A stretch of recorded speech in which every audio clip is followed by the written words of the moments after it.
On behalf of your co-host, the Olathe and Lenexa Chambers of Commerce, welcome back to our next forum featuring a local government race, Johnson County Commission, District 5. Again, I'm Scott Cope of Enterprise Bank and Trust, and as a member of the Olathe Chamber Board's Executive Committee, it's my honor to be serving as moderator. For those who may not have attended the earlier forums, our candidates today include a 3-minute opening statement by each candidate, a moderated question and answer period during which candidates each have 1.5 minutes to respond, followed at the end by a 2-minute closing statement. Speaking order has been randomly determined with the candidates and will rotate throughout the program. Please take a moment to make sure your cell phones are silenced, and we'll get started.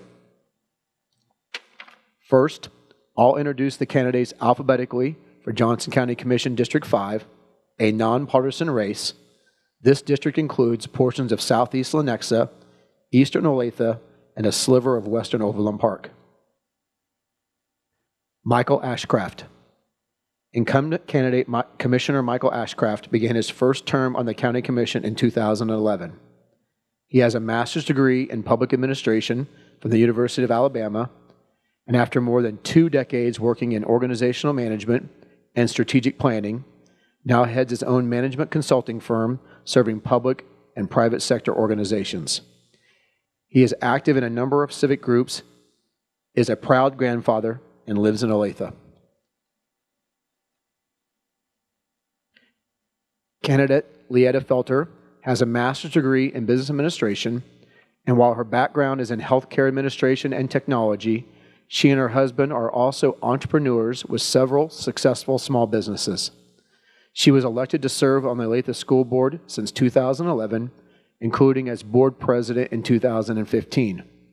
She and her husband are active in the community, have 4 children, and live in Olathe. Now we'll have opening statements from each candidate. Candidate number 1. Thank you very much, Scott. I'd like to thank the Olathe Chamber and the Lenexa Chamber, Tim McKee, president of Olathe Chamber, and then Blake Schreck of Lenexa. Also, Ashley Sherrard and Natalie Bright. Thank you so much for your work, and thank you, Scott, for giving your time today to moderate. I'm LeEtta Felter, and I'm running for County Commissioner. I loved Johnson County from the moment I first visited here with my boyfriend at the time in 1986, and once I visited here, I knew I wanted to live here. So I married that boyfriend, and we raised our family here and started businesses here, and we just thrive here. I have 4 children who have all gone through Olathe Public Schools, K through 12. It's been a big priority for us, and we're very grateful for our public education. I have a daughter in D.C. at law school at George Washington Law, and she's working at the Supreme Court of the United States right now, and it's an amazing time to do that. I have Michael, who we adopted 2.5 years ago when his mother unexpectedly died, a tragic early death. And he is at Southern Nazarene University, and he will graduate in December. I have Annabelle, and she attends JCCC, an interior design program, and Gabe is a senior at Olathe South. So our lives are busy and full and rich. We started our business here back in 1997 on a wing and a prayer. We started, just my husband and I, in a little 1-room dealership where we did truck and equipment sales across from Calamity Line over there on Santa Fe and West Olathe. We grew that business from just our little ma and pa efforts to over 7 dealerships in 5 states with over 260 employees. We know what it's like to stay up late worrying about making payroll and how you're going to make everything swing and work. And so we know what good governance does to businesses. I have a background in technology and healthcare. I have my MBA. I'm a serial entrepreneur. We always have something fun going. I'm a community organizer. If any of you participated in Stand for Spencer or Community for Kale, where the community lined the homecoming processional route on their final journey home for these 2 fallen amazing local heroes, I was part of the group that put those together. I volunteer in a number of capacities, and we attend College Church of the Nazarene, and we're very involved with the children and young adults there. I serve on the Olathe School Board. It's one of the biggest honors of my life, and I am on the Kansas Children's Cabinet. I'm running for the Board of County Commissioners because I believe that we need to elect officials that have the best interest of our county in mind. And so I'd like to earn your vote today by showing that I am that person. Thank you. Candidate number 2. Thank you, Scott. I think LeEtta did a wonderful introduction. Thank you all for coming this evening or this afternoon. I am Michael Ashcraft, and I'm running for re-election. A little bit about myself. Scott, I think, captured the high points. For me, probably the most important thing in my life right now is my 7-year-old grandson. But I can't say this officially, but there may be another surprise coming before too awful long, and I'll let you all figure out what that might be. I've been in Olathe about 20 years now. I was hired by the city of Olathe to head up the strategic planning efforts to help transform the community. I see Brent McCune sitting in the back because he was on the original board or commission that helped us put that together. We worked with citizens in order to help understand what Olathe was and what Olathe could be. And Olathe has changed remarkably in the last 20 years, as has Lenexa. Lenexa, if you have not been up to the new city center complex yet, is absolutely fabulous in terms of what they've done to create a downtown, a future downtown, and an innovative downtown. So I commend the city for doing that. I look forward to this discussion this afternoon with my opponent, and I look forward to the questions, and I would suggest we just go ahead and move on with those. We'll now start the moderated question and answer portion of this forum. As a reminder, candidates, you have 1.5 minutes to respond. The speaking order will rotate with each question. Here's question number 1. Recognizing that county government must respond to our county's continued dramatic population growth and the need to invest in services and infrastructure with, at the same time, state-imposed limitations on funding and revenue sources available to local units of government, please describe how you would approach balancing the county budget and tax burden. Candidate number 2. There's a lot in that question for a 90-second response, so let me offer a couple of perspectives. Johnson County is by far the wealthiest county in Kansas. I think we control our own destiny. I think it's almost disingenuous to worry about what the state and federal government might do, because we can establish what we expect for our community, which we have, and I think we will continue to do so. We have burdens that are placed upon us because we are a creature of the state. The state does expect us to provide certain services, and we do so at the highest possible level. The challenge is, how do we use the resources we have the most effectively and as efficiently as possible? And that is a primary concern of mine, because I do not believe in revenue-based budgeting. I do not believe in being a revenue junkie. Just because we have money, we should spend it. I believe we should have the opportunity to set goals and expect performance, and I think our citizens demand the same. Candidate number 1. So we don't operate in a void. We actually are very dependent on the state and somewhat federal levels as well, and we jurisdictionally fall under the state purview. So while I love the freedom spirit, practicality, we are dependent on the puzzle pieces fitting together. That includes state and federal funding. I believe that the property tax lid is a well-intending bit of legislation that's meant to help those that are struggling, specifically the aging and those on fixed incomes or those living in poverty. As an advocate for local control, it rubs against my grain, because I believe that elected officials on the county level are elected by the same people that elect the legislature, and that we've shown prudence in the past of managing very fiscally sound budgets and making those puzzle pieces work. Where I differ greatly from my opponent is I believe that we need an advocate from Johnson County beyond just a paid lobbyist. I think that advocate needs to be a locally elected official that can advocate in the state and federal level and say, hey, this policy has this impact on Johnson County. One of the impacts I'll just point to, it's huge, and I know that my opponent is very passionate about mental health, but since between 2007 and 2017, our mental health funding from the state has been cut 70%. That has a dramatic impact. You see suicide rates increase as one of the examples. So for us to say we can chart our own path and pay our own way, I believe is the disingenuous stand to take. Thank you. Question number 2. There has been much discussion about regionalism. Please explain your views on regional cooperation. Regionalism is basically, and we're in a great region. We're in the Midwest. We have a very great cooperative across the state line as well with other counties, and we can have, the ideology is that you can have shared expenses. So you can reduce duplication of effort. You can actually create some synergy by putting your efforts together. And so the idea is fantastic. I think there's a lot of great answers to some of those persistent problems that bother us all the time, like our infrastructure. I mean, we're at failure on I-35, 435, K10, and K7, and you know we can't just keep building out. So I think regionalism offers some very unique solutions to persistent problems. While saying that, I'd also still like to wave the flag of local control. I think local control is critically important. It's what makes Kansas reflective of Kansas values.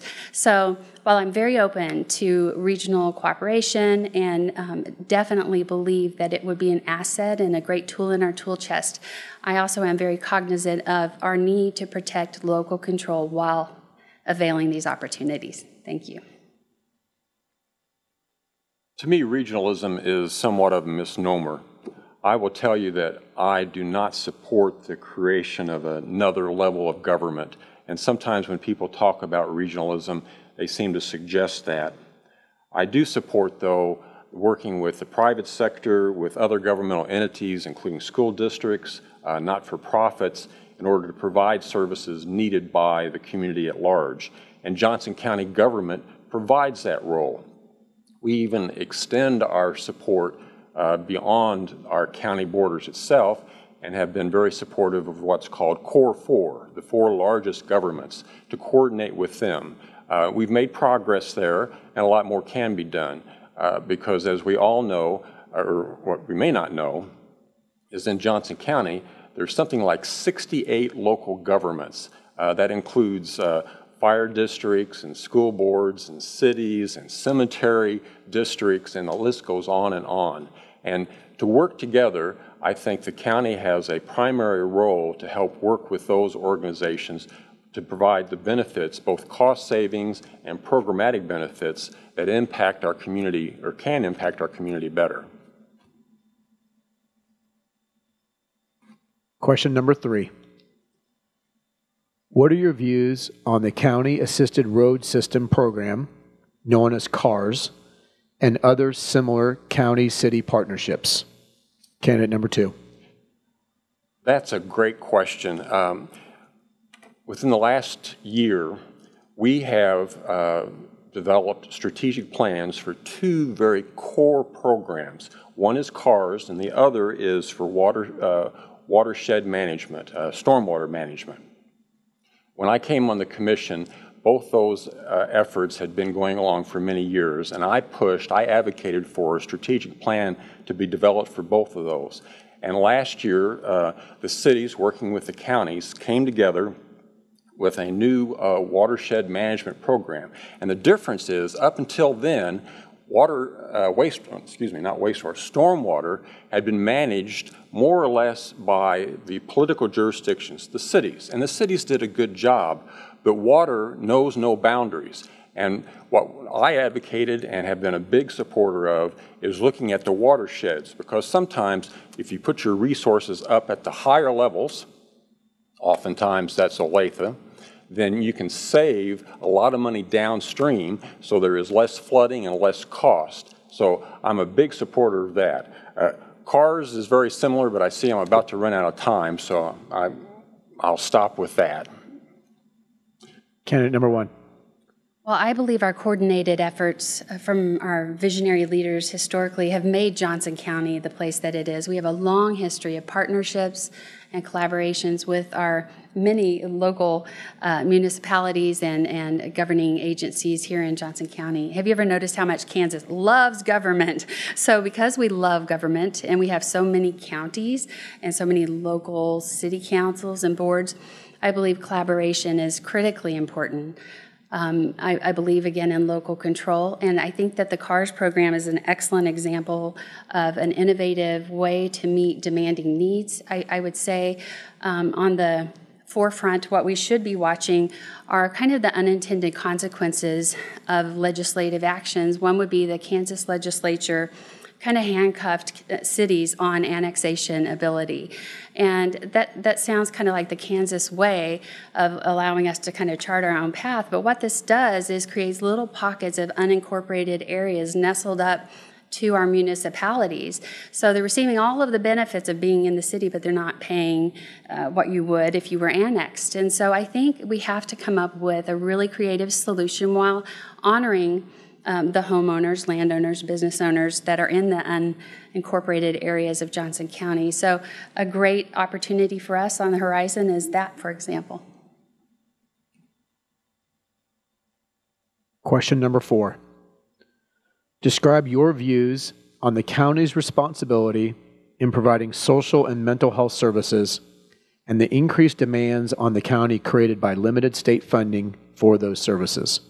Candidate 1. Thank you. I have a great window of opportunity to see the increasing need for these services, specifically mental health, but also we don't want to forget our aging population and those with disabilities, and that the shrinking funding from the state, the impact it has had here on our county. And true to form, our county has stepped up to backfill the hole somewhat left by legislative action. I think what we will need to do is clearly define the purview of which function should be funded by which entity. Historically, Kansas, the state, funded the majority of mental health care. I believe that's accurate and where it should be, because if you fund locally, the policy has unintended consequences. If Johnson County is the only county adequately funding mental health needs, and we've got someone living in western Kansas with a dire situation, they're going to be drawn to Johnson County because of that, when they should be able to access their needs in their community. We love to have people move here, but we really want people that will also be contributors to society and to our economic contributions and be able to help fund our budget, not just have some demands placed on it. While I love to meet the needs of those in need, we have to be practical on the funding solution. So that's my answer. Candidate number 2. Is it allowed to ask them to repeat the question? You can ask, but I can't repeat the question. Okay. You sure? Okay. I'm going to repeat the question. Is that okay? Oh, yeah. Okay. So we're breaking the rules. Describe your views on the county's responsibility in providing social and mental health services and the increased demands on the county created by limited state funding for those services. Very good. Thank you. It is the county's responsibility. We carry the lion's share of that responsibility. That's mandated by the state, that's structured in federal government, and it falls to the county. The question, and I think Ms. Felter actually came very close to making this same point, is that you cannot fund everything and every need. There just is not enough resource. The challenge is, how do we identify what the root needs are that have the greatest impact? I believe, and I've been a big advocate of this, is attacking the issue of homelessness. Homelessness in Johnson County reverberates into all the other social services that we provide. Mental health services, as Ms. Felter pointed out, but not having a safe harbor.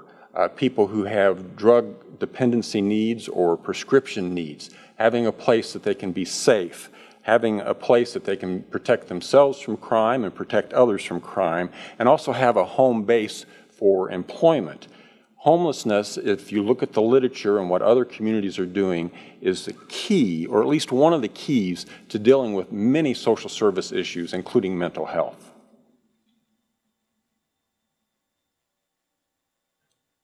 Question number 5. What would you describe as your top priority functions of county government? Candidate number 2. Oh, that's me. I'm sorry. Very good. As I said earlier, Johnson County, we are a creature of the state, okay? But we should be a conduit and a link to providing the services and support to populations at the best possible price, the most effective and most efficient means possible. We should facilitate that value proposition among and between governments and NGOs, non-government organizations, and the private sector. We should be focusing on doing things better, faster, and cheaper.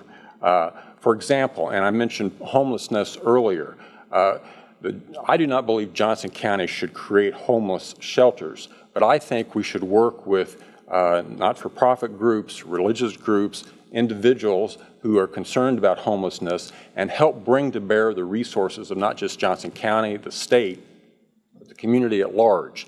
And it's soon to be announced that there's going to be a new homelessness shelter in Olathe, headed up by a woman named Barb McGever, who has been working diligently to do that. And I support that effort, and I have supported her in that effort. And I think that's the role of the county, to facilitate addressing these issues and not necessarily assuming that the county and the taxpayers will try to do everything.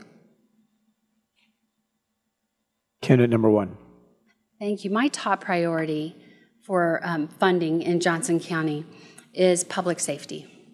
If we aren't safe, we're nothing. I mean, at schools in our school district, that's our number 1 priority, is the safety of our students and those that work in the district. It echoes in the fiber of who I am, that we need to be safe. So my number 1 funding priority is the safety thread. So that includes law enforcement, creative partnerships like the CIT that you hear, the mental health training for first responders. It takes investment to do things right. When I hear my opponent talk about value and doing better, faster, for cheaper, privatization of traditional government functions kind of is a red flag for me. There have been some very successful privatizations. There have been more that are not successful. And when I hear my opponent talk about better, faster, cheaper, let's just put it in a role play for our prisons. I would never consider privatization of our jail here. The unintended consequence is it incentivizes the arrest of our citizens. We should be de-incentivizing them. So when you commoditize someone like a citizen that is put in jail, yeah, you're going to do it better, faster, and cheaper. Is it the Johnson County way? I don't believe so. Question number 6. What is the most important thing that distinguishes you from your opponent in this race? Candidate number 1. I would say the number 1 thing that distinguishes us is I'm about good governance. I'm not about better, faster, cheaper. While saying that, you need to know I live here, I pay taxes here, we own property here and businesses here. So it is critically important that we have sustainability in our tax policy. My tax policy isn't just about better, faster, cheaper. It's about good governance. It's about the long-range vision. It's about not being afraid to invest. It's about not being afraid to say no. It's about putting the puzzle pieces together appropriately so that we represent the wishes of our community, the values of our community, which they've told us is public safety, value for your tax dollar, and quality of life. That's what differentiates the two of us. Candidate 2. I have a deep, abiding belief that governments, by their very nature, are monopolies. They think like monopolies, they act like monopolies, and they function as monopolies. They become revenue junkies, and that is not sustainable.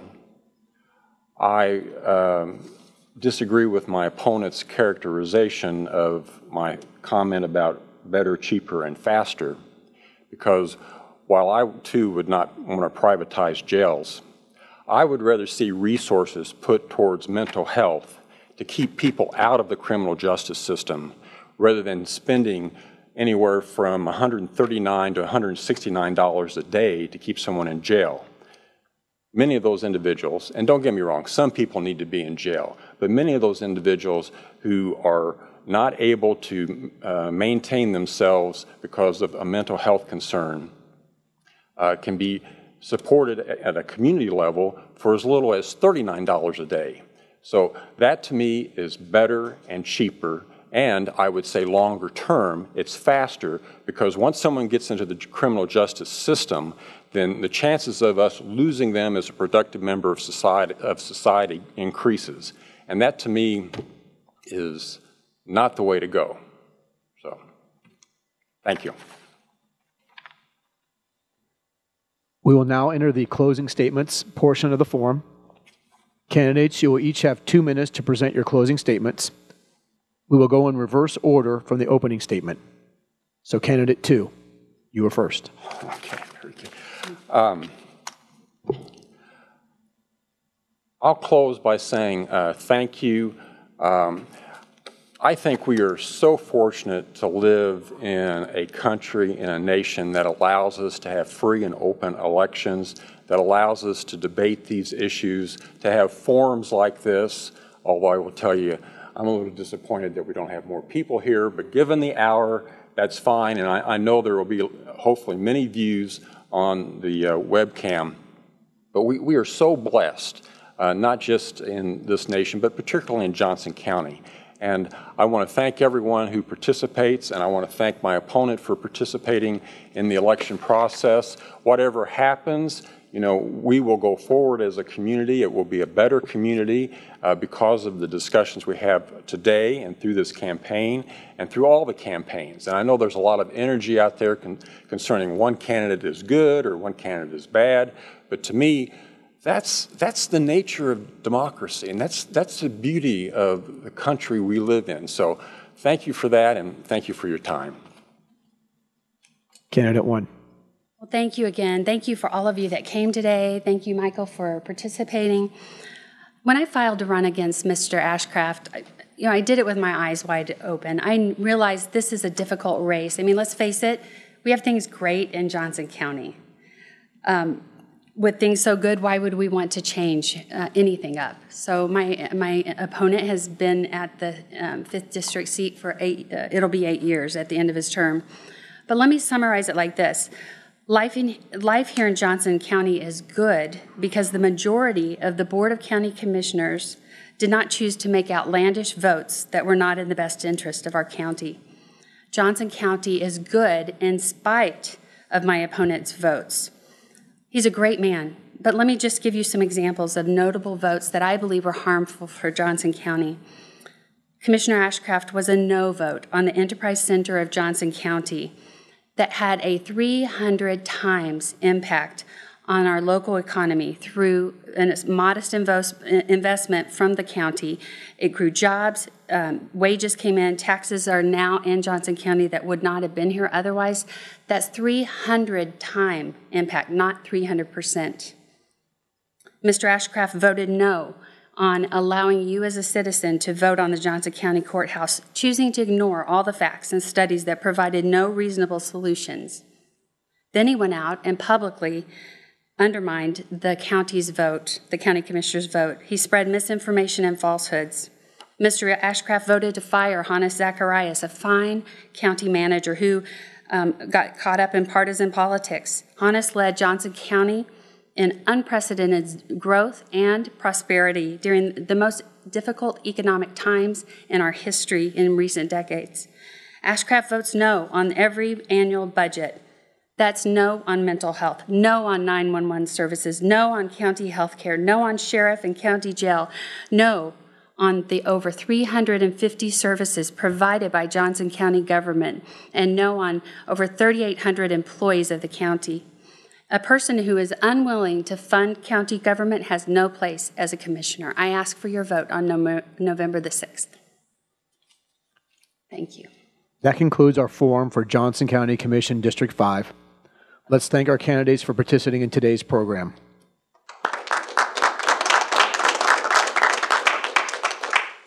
On behalf of the Olathe and Lenexa Chambers of Commerce, thanks to all of you for coming today and taking advantage of this important opportunity to learn about the candidates. For more information about the candidates, videos of these and other candidate forums, and advanced voting details, please visit www.votejoco.com, and please share this voter resource with your colleagues, family, and friends. With that, that concludes our forum today, and thank you for attending.